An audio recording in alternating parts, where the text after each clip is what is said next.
Yun. So, nandito ako ngayon mga ka-hybrid.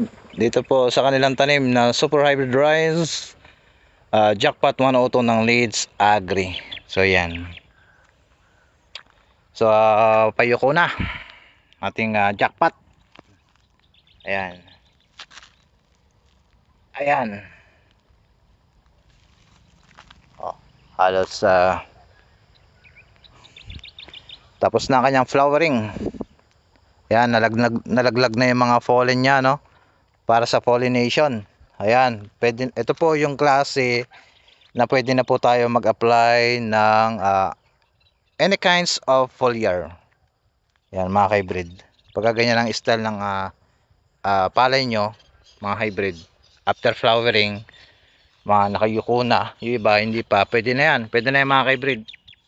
So hindi natin na-update kung ilang araw na to. Yan. Ito. Yan o. Oh. Pwede na yan. Pwede na mag-apply ng foliar. So, ayan o. Yan yung klase ng jackpot. Ayan. So, dito sa gawin nito, wala tayong napansin na insekto. Ay, insekto. Meron din. Talagang, ayan o. Stem borer. Oh. Ayan o. Makikita mo, talagang yung pagkakatanim, yung pagkakaano niya, halos hindi mo na makita yung tubig sa loob. Ito yung sign na malakas umanin ito. Ayan o. Medyo gabi na. Mag-alas 6 na mga kaibrid, hapon ngayon. Ayan.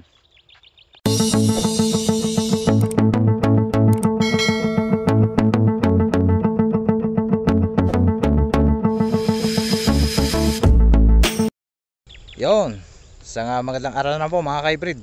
Lakbay Farm Vlog, nagbabalik muli sa aking YouTube channel. Kung bago ka lang sa aking YouTube channel, huwag mo kalimutan mag-subscribe, pahit na rin po ang notification bell para lagi po kayong updated sa mga bagong uploads at mga videos natin.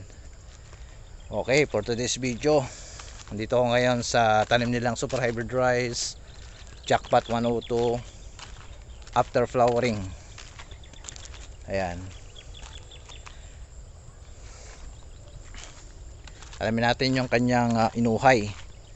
So ito ay pwede na po kayong itong stage na to, pwede nang mag-apply ng foliar. Yan mga ka-hybrid. Ayan, halos payuko na siya. Ayan. Pwede nyo na pong applyan to ng foliar. Ayan. So ito ay mga day 60 na, mga day 60, mga siguro ngayon, mga day 65, yan. Pwede nyo nang applyan to ng foliar. Yan. Ano? Basta yung mga ganyang sinyales, mga nakayuko. Yan mga ka-hybrid. Tapos yung iba, the rest, yung iba, may mga fallen pa, hindi pa nalalaglag. During pollination,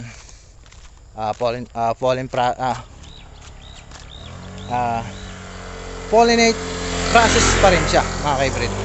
So, dito sa kabila, yan, dito sa kabila, ay madaming stem borer. Ayan. Ayun o, stem borer. Hindi lang ma-close up. Ayan. So tingnan natin, no. Ayan. Yung pinapakita ko na yan. Daming stem borer. Ayan. Ayan o. So ayan o mga ka-hybrid. Yan yung sinasabi ko, no. Ayan. Daming stem borer. Oh. Jackpot 102. Ayan. Yung mga ganyang klase, pwede na kayo mag-foliar. Yan, sa mga mga hindi pa alam, mga ka-hybrid, mag-foliar po kayo. Kahit madaming, ayun, kahit gumagamit ng foliar, like a crop giant, etc. 3Gs, yung ginamit namin. Isa sa mga makakatulong po yon para po sa mas masagana at magandang pag-ani natin.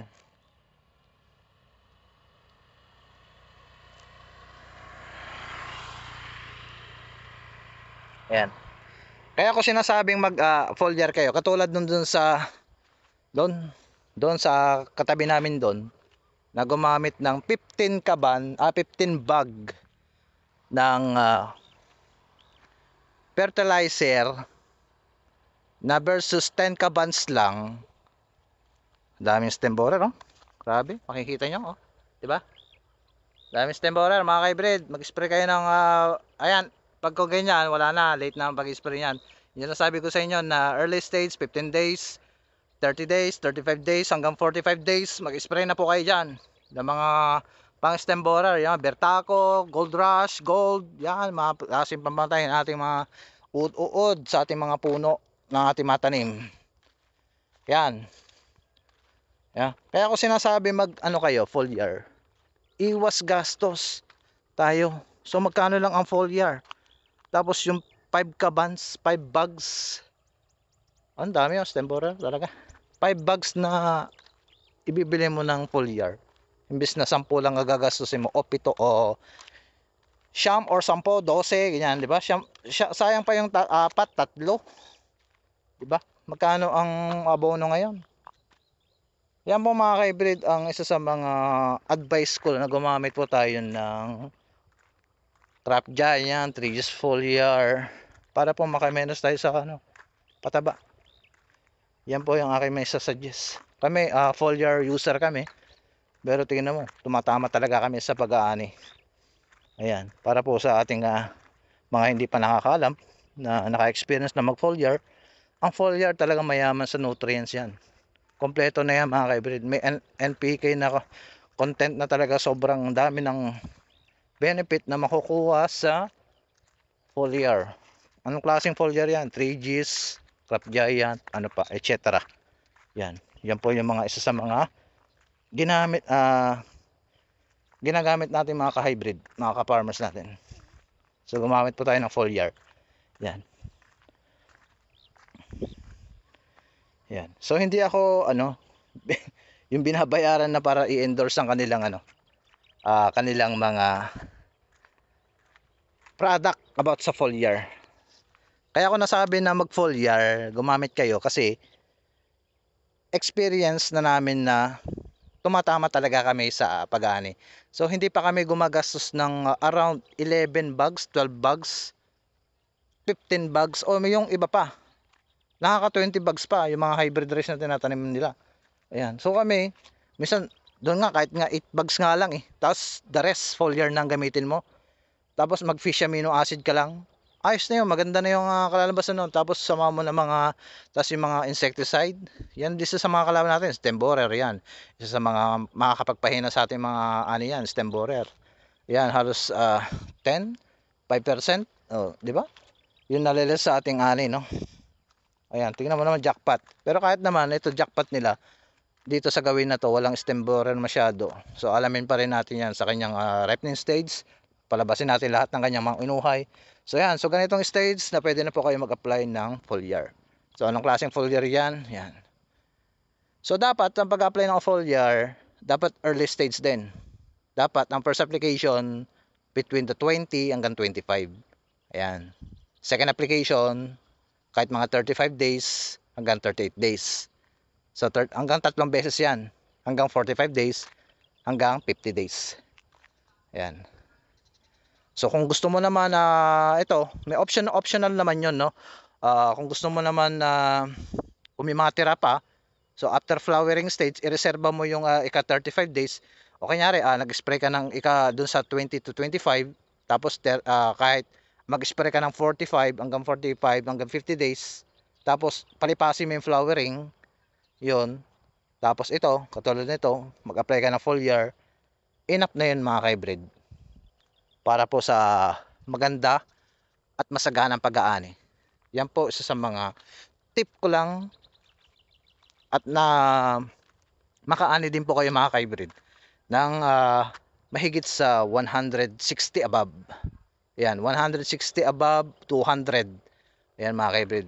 Yung iba nakakaani ng 250. Ayan, meron tayong nakikita sa ating ibang channel na nakikita nila na 250 sa isang hektarya. So yan. So why not mga ka-hybrid? Hindi na kayang-kaya din natin abutin 'yon kung talagang madisiplina na tayo sa pag-aalaga ng ating mga hybrid rice natin tinatanim. Kahit inbred man 'yan, talagang tayo, timing, marunong tayo mag-manage ng ating mga tanim. kilala natin yung mga binhi, yung itatanim natin, talagang alam natin yung characteristic ng kanyang at performance na meron po kinukuha natin na binhi. So yan po, isa sa mga diskarte rin yun. Alamin mo rin yung resistant din yung kinukuha natin binhi para po